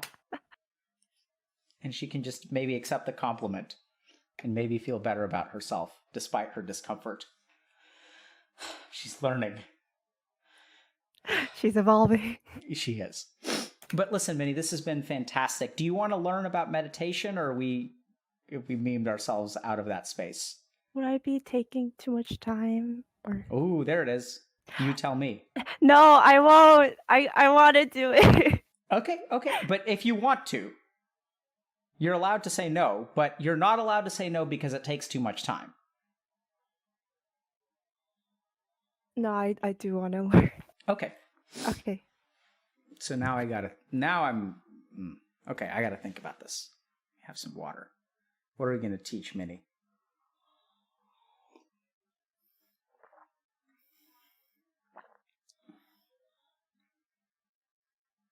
Okay. So I want you to sit up straight. Okay. And then I want you to put your hands together in front of your chest like this. And I want your elbows to be at like right angles to the ground. So I want your arms to be straight. Yeah. So you should feel like tension, like at the base of your wrists, right? So you just feel that tension for a second. And now what I want you to do, you can relax your elbows a little bit and then pull your hands apart just a tiny amount. And I don't know if you're going to need to take off, pull your sleeves down. I actually don't know if it'll interfere. So close your eyes. And I want you to feel the space between your hands. And you may feel like almost like a desire to kind of pull them together a little bit. You may feel like something like, warmth between them.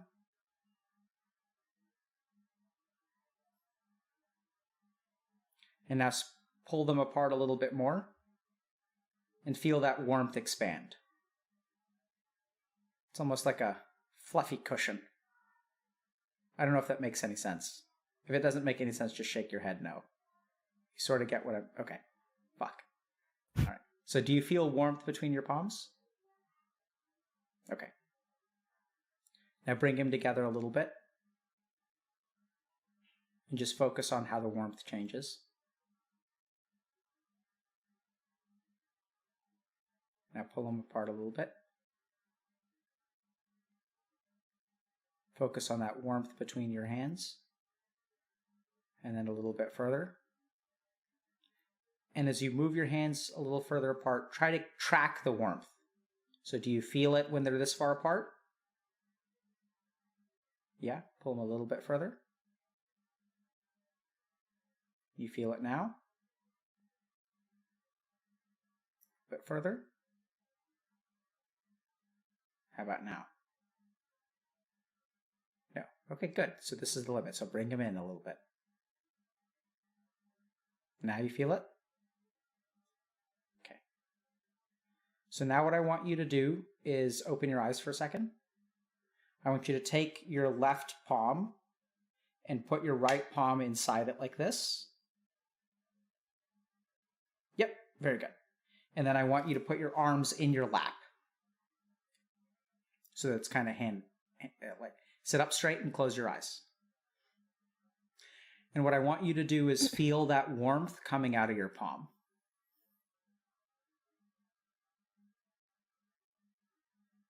And I want you to breathe and sort of imagine almost like a circuit, like there's energy coming into you either from the top of your head or your breath. It travels through your arms in a circuit and kind of out of your palm.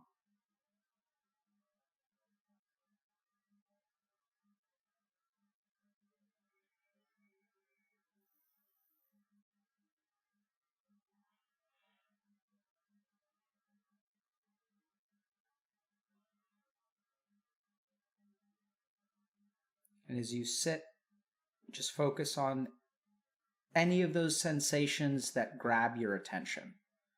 So whether it's the feeling of energy entering or it passing through your body or it coming out of your palms.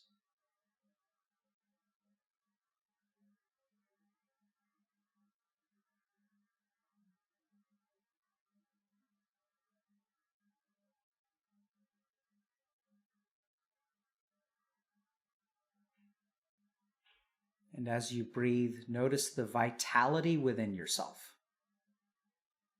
It's kind of hard to describe, but just notice that you're alive. And there's like life in there.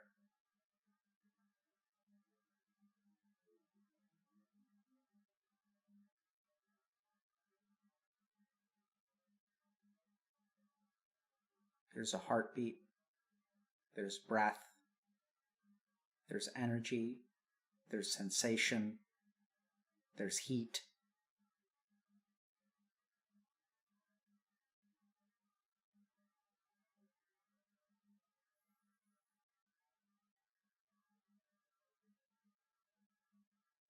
And now see if there's darkness.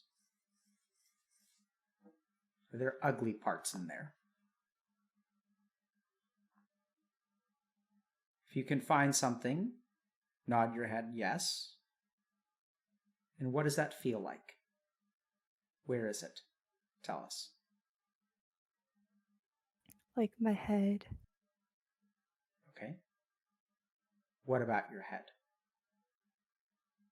Feels like I'm sweating, so Okay.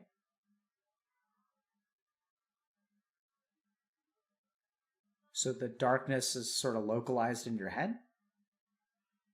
Okay. So just notice it. That's where it is. And now as you breathe in through your nose and breathe into that darkness. And it's kind of like, almost like a sticky smoke kind of thing. And then breathe into it, and you're kind of pumping fresh air in. And as you breathe out, let that out.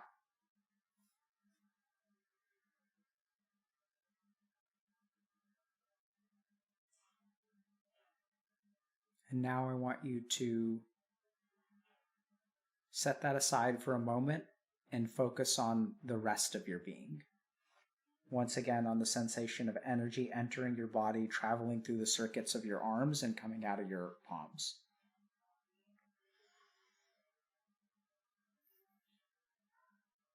And notice that even though there is a dark patch within you, that there's a lot of you that isn't dark. And that this is who you are. Not all bad, not all good. That if you give yourself the time, if you give yourself the space, and if you're patient with yourself, what you really are will start to shine through. And think about the difference between the way that you feel now and the way that you feel when that darkness dominates your body and when you can't get out of bed.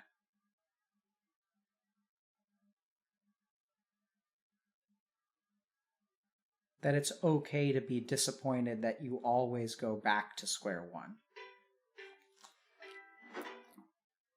But then, even if you do go back to square one, that you still have this buoyancy of life and vitality that pulls you out of it.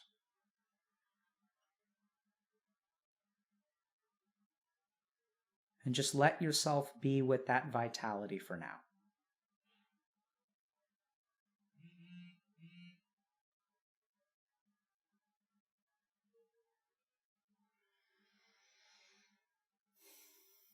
And now one last breath, really deep, and then really slow as you exhale.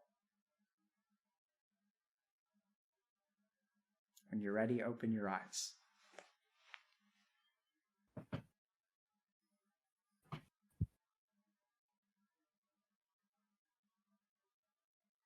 What's behind the smile this time? I'm really sweaty. Like, sweaty where? Where? Like my forehead. Is that new? No, I think I'm just like temperature-wise hot right now. Okay. Yeah. I mean, I've heard a lot of things in meditation and people having reactions. I've never heard people get sweatier. So I was like, it threw me for a loop. Okay, whatever. But I also kept like hearing my heartbeat, and whenever I hear my heartbeat, I get really anxious. But this time, like, it wasn't anxious, so I don't know what that is. But I'll take it. I'll take whatever you're willing to give, Raid Boss. wow. No, but seriously, so I think that's important. Okay, so Minnie, I think that as you learn how to be comfortable with your heartbeat, right? That you can listen to your heartbeat. It used to be anxiety provoking, but that you can also like tap into it and find like a regularity and a calmness to it. And just zone in on your heartbeat. If the circuits of energy and shit like that doesn't mean anything to you, you can just focus on your heartbeat. And and just sit with yourself. Because here's the thing, like, for the most part, I don't know if this makes sense or not, but like what you sat with is not like a bad person. They're not a stain on the earth. Like, it's just not what you are. Does that make sense? Yeah. And so you just need to spend more time with that person. Because right now, the biggest problem is that you spend a lot of time with the most negative parts of yourself. We're not saying that they're not real. It's just, the TV is just stuck on that channel, and there's so many other channels. And so give yourself the benefit of sitting with the part of you that is awesome, and the one that, took a win off of Dr. K, because that's rare. I'm so happy. See, like, she's not even embarrassed by it. Like, oh my God. Okay. All right. Any last thoughts or questions before we wrap up, Minnie? Thank you for having me. You're so very cool, welcome. Dr. K. You're so cool, Minnie. It was awesome you came on. I'm thrilled you did. Really, it was a lot of fun. Thank you. And good Me luck to too. you. Thank you.